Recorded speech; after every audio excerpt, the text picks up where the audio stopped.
Assalamualaikum class. In the last topic we discuss about the application of the KC कहाँ कहाँ use हो सकती है और KC से हम क्या क्या चीज़ मालूम कर सकते हैं. तो we determine that KC used to predict the direction of the reaction and also KC used to predict the extent of the reaction.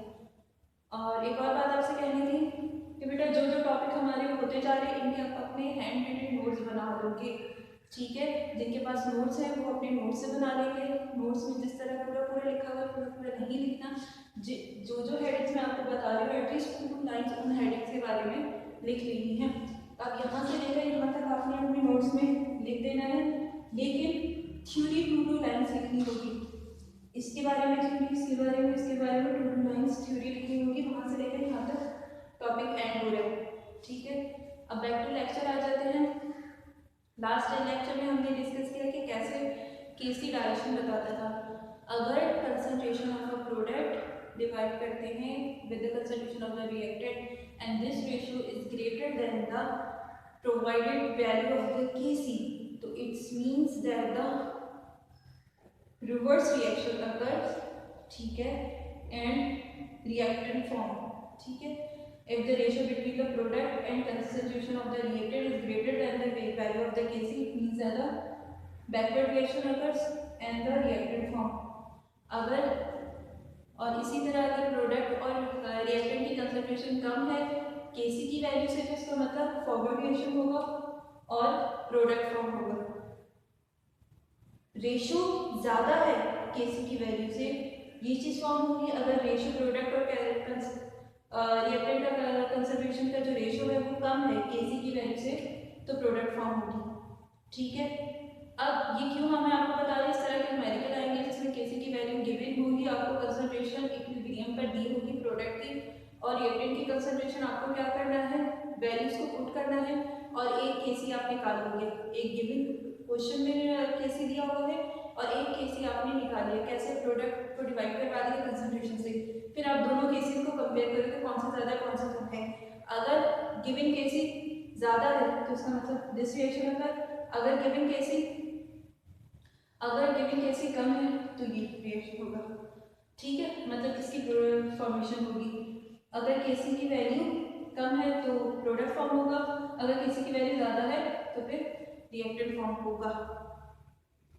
मतलब कि प्रोडक्ट अपॉन रिएक्टेंट का जो कंसंट्रेशन है उसको डिवाइड करके जो भी आंसर आएगा वो अगर गिवन Kc से ज़्यादा है तो रिएक्टेंट फॉर्म होगा.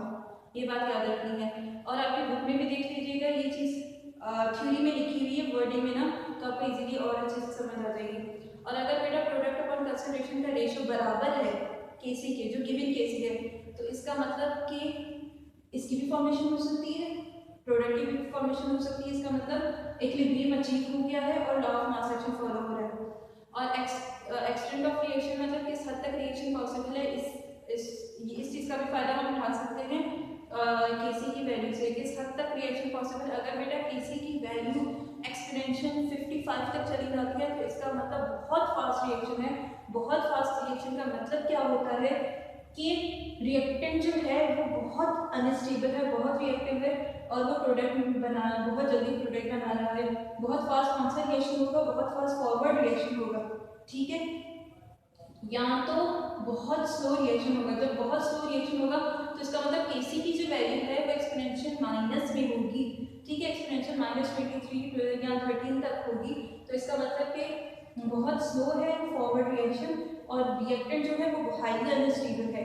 और अगर Kc की वैल्यू मॉडरेट है, 10 है, 9 है, 8 है, 11 है, इसका मतलब कि रिएक्टेंट भी स्टेबल है और प्रोडक्ट भी स्टेबल है. और यहाँ पे इक्विलिब्रियम वाली पोजीशन आ जाती है जब मॉडरेट Kc हो. ये हमने लास्ट टॉपिक में स्टडी किया था. आज हम क्या स्टडी करेंगे, आज हम स्टडी करेंगे ली चैटलियर का principle. He was a scientist. इन्होंने स्टडी किया कि इक्विलिब्रियम को कौन कौन सी चीज़ें अफेक्ट कर सकती हैं. इक्विलिब्रियम मतलब किस चीज़ से अफेक्ट हो सकता है. इक्विलिब्रियम को सबसे पहले जो चीज़ अफेक्ट करती है ना वो होगी कंसंट्रेशन. ठीक है, सेकंड इक्विलिब्रियम को प्रेशर वॉल्यूम अफेक्ट कर सकता है और इक्विलिब्रियम को टेम्परेचर अफेक्ट कर सकता है. और इनकी स्टेटमेंट क्या थी कि अगर कोई सिस्टम है which is in dynamic equilibrium, कोई भी reaction, if this reaction is in dynamic equilibrium and stress is applied, कोई भी चीज़ हमने अप्लाई तो सिस्टम जो चाहेगा वो चाहेगा इस स्ट्रेस को खत्म कर दिया जाए और बैक टू हम डायनामिक इक्विलिब्रियम में आ जाए। तो ये किसने बताया था? ये ली चैटली ने बताया था। पढ़ लेते हैं क्या कहते हैं। Then a stress is applied to an equilibrium system. एक सिस्टम है जो कि इक्विलिब्रियम में उसमें स्ट्रेस अप्लाई किया। The system tend to adjust itself.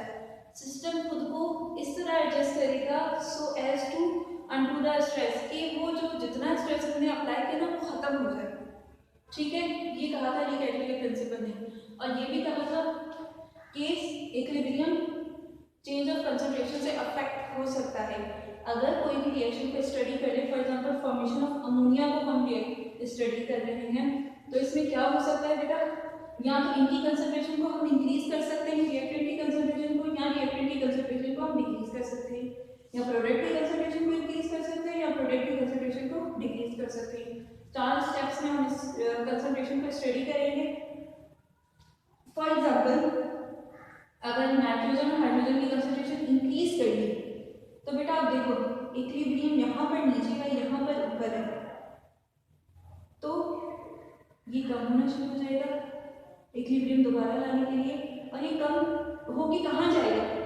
Ammonia form करेगा। ठीक है, by increasing the concentration of the reaction equilibrium shift towards the which side? Right side पर इक्विलिब्रियम शिफ्ट होगा। By increasing the concentration, increasing the concentration का मतलब addition of nitrogen and hydrogen will cause the equilibrium shift towards right side. Equilibrium कहाँ जाएगा? Right side पे चला जाएगा। अगर इसी चीज को रिमूव कर दें, अगर नाइट्रोजन और हाइड्रोजन को ऐड करने के बजाय हम रिमूव कर दें, कम कर दें, अब इक्विलिब्रियम यहाँ से नीचे है, यहाँ से ऊपर है, तो अब यहाँ से नीचे होना शुरू हो जाएगा। इसका मतलब यहाँ से नीचे होगी बेटा कंसंट्रेशन कहाँ जाएगी? अमोनिया। यहाँ से अगर कम हो रही है कंसंट्रेशन तो ये चीज बनेगी। इसका मतलब कि अगर रिएक्टेंट्स की कंसंट्रेशन हम कम कर दें, रिएक्शन की कंसंट्रेशन कम कर दें, तो ये जो होगा ना, इस प्रोडक्ट जो होगा अपनी कंसंट्रेशन रिएक्टेंट को देगा। ठीक है, इक्विलिब्रियम लाने के लिए इससे ये बनना शुरू हो जाएगा। तो इसका मतलब equilibrium shift towards the left side. Equilibrium shift towards the left side if we decrease the concentration of the reactants. Reactants कोई भी हो सकते हैं। इसी तरह अगर प्रोडक्ट की कंसंट्रेशन इंक्रीज कर दे, अमोनिया की कंसंट्रेशन इंक्रीज कर दे, अब ये कंसंट्रेशन इंक्रीज हुई है, ठीक है, और ये कम है, तो क्या होगा? ये अब इंक्रीज कंसंट्रेशन वहां जाना शुरू कर देगा ताकि वो भी इंक्रीज हो जाए और इक्विलिब्रियम अचीव हो जाए। If we increase the concentration of the ammonia then backward reaction occur, equilibrium shift towards the left side. Addition of ammonia क्या करता है? अमोनिया क्या करता है? Equilibrium shift towards left side. इसको इंक्रीज करेंगे, ये चीज बनेगी। रिमूवल ऑफ अमोनिया, अगर अमोनिया कम कर दें, अगर ये चीज कम कर दें, ये चीज ज्यादा है, अब ये क्या करेगा? ये रिएक्टेंट्स फॉरवर्ड रिएक्शन करेगा, इक्विलिब्रियम शिफ्ट हो जाएगा towards right side. Ammonia increase करने से बैकवर्ड, अमोनिया डिक्रीज करने से फॉरवर्ड। बैकवर्ड का मतलब लेफ्ट साइड पर इक्विलिब्रियम शिफ्ट होगा और फॉरवर्ड का मतलब राइट साइड पर इक्विलिब्रियम शिफ्ट होगा। रिमूवल ऑफ अमोनिया, अमोनिया कम करते गए, ये चीज अमोनिया बनाती है, इसका मतलब equilibrium shift towards right side. Effect of concentration study कर लिया। अब इफेक्ट ऑफ प्रेशर स्टडी करते हैं। क्लास किसी भी चीज मतलब कि हम अगर सॉलिड और लिक्विड को स्टडी कर लेते हैं तो उस पर प्रेशर बिल्कुल नेग्लिजिबल इफेक्ट करता है। सॉलिड पर तो करता ही नहीं है, लिक्विड पर बहुत कम इफेक्ट करता है प्रेशर। तो प्रेशर को हम जब भी स्टडी करेंगे गैसेस में करेंगे। गैसेस के 3 मॉलिक्यूल लेंगे, 1 2 3, 3 मॉलिक्यूल 3 रिएक्शंस लेंगे। ठीक है, इसमें बेटा एक रिएक्टेंट है PCl3 PCl2, यहाँ पर 2 रिएक्टेंट्स हैं, यहाँ पर एक रिएक्टेंट्स 2 रिएक्टेंट। इसका मतलब रिएक्टेंट की साइड पर 1 मोल है और प्रोडक्ट की साइड पर 2 मोल है। जब भी प्रेशर अप्लाई करेंगे हाईएस्ट मोल जो होंगे ना वो कम होना शुरू हो जाएंगे। ज़्यादा इस तरफ मोल है तो वो इस तरफ आना शुरू हो जाएंगे लेफ्ट साइड पर, तो equilibrium shift towards left side. इस मॉलिक्यूल को स्टडी कर लेते हैं। 1 mole of nitrogen, 3 mole of hydrogen, 4 मोल हो गए, 1 और 3 4, और यहाँ पर 2 मोल ऑफ अमोनिया। यहाँ पर 4 मोल थे, यहाँ पर 2 मोल थे। प्रेशर अप्लाई करेंगे तो 4 से जहाँ से ज़्यादा होंगे वहाँ से शिफ्ट होंगे दूसरी साइड पर। 4 ज़्यादा था, यहाँ से टू की तरफ, इसका मतलब equilibrium shift towards the right side.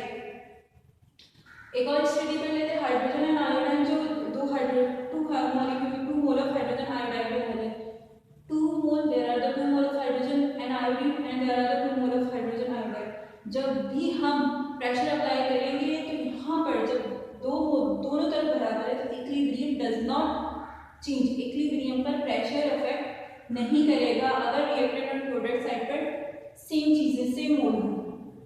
ठीक है, अब अफेक्ट ऑफ टेम्परेचर कर लेते हैं बेटा। अफेक्ट ऑफ टेम्परेचर स्टडी करने के लिए हमें ये पता होना चाहिए कि our chemical reaction is exothermic और एंडोथर्मिक। अब ये याद रख लेते हैं कि एक्सो में क्या होता है, एंडो में क्या होता है। एक्सो में बेटा प्रोडक्ट फॉर्म करने के लिए हीट एनर्जी रिमूव करनी पड़ेगी। एक्सोथर्मिक में प्रोडक्ट बनता है तो हीट एनर्जी चली जाती है ना, हीट एस्केप आउट हो जाता है, हीट एनर्जी रिलीज हो जाती है। प्रोडक्ट जब भी फॉर्म होगा एक्सोथर्मिक में, प्रोडक्ट फॉर्म में हीट कम होगी। ठीक है, इसका मतलब हीट अगर कम कर दें एक्सोथर्मिक रिएक्शन में तो फॉरवर्ड रिएक्शन होगा। फॉरवर्ड रिएक्शन का मतलब इक्विलिब्रियम शिफ्ट हो जाएगा राइट साइड में। एक्सोथर्मिक में टेम्परेचर कम करने से, टेम्परेचर डिक्रीज करने से, हीट कम करने से इक्विलिब्रियम शिफ्ट हो जाएगा राइट साइड पे। ठीक है, इसी तरह अगर एक्सोथर्मिक में टेम्परेचर इंक्रीज कर दे तो इक्विलिब्रियम क्या हो जाएगा, शिफ्ट हो जाएगा राइट साइड पर। एक्सो में बेटा आपने रिमूवल ऑफ हीट बस याद करना है तो उसका ऑपोजिट जो होगा वो इंक्रीज हो जाएगा। एंडोथर्मिक में क्या होता है, एंडोथर्मिक में बेटा फॉरवर्ड रिएक्शन कराने के लिए हमने हीट देते हैं। ठीक है, फॉरवर्ड रिएक्शन का मतलब इक्विलिब्रियम राइट साइड पर शिफ्ट हो जाएगा। इक्विलिब्रियम कब एंडोथर्मिक रिएक्शन में राइट साइड पर शिफ्ट होगा, जब हीट देंगे। हीट देने से इक्विलिब्रियम राइट साइड पर शिफ्ट हो रहा है in endo. In endothermic reaction when temperature is applied, when temperature is increase, equilibrium shift towards the right side in endothermic. अगर एंडोथर्मिक में वही अमाउंट ऑफ हीट कम कर दे तो इक्विलिब्रियम किस साइड पे चला जाएगा, लेफ्ट साइड पर। एंडो में हीट देने से राइट साइड पे होगा और एक्सो में हीट कम करने से राइट साइड पे होगा। बस ये बात याद रखनी है।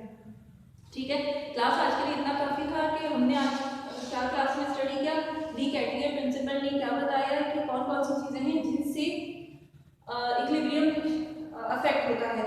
और कोई Le Chatelier according to the Le Chatelier principle any system doesn't want the change, if change is applied to the system it wants to undo this change.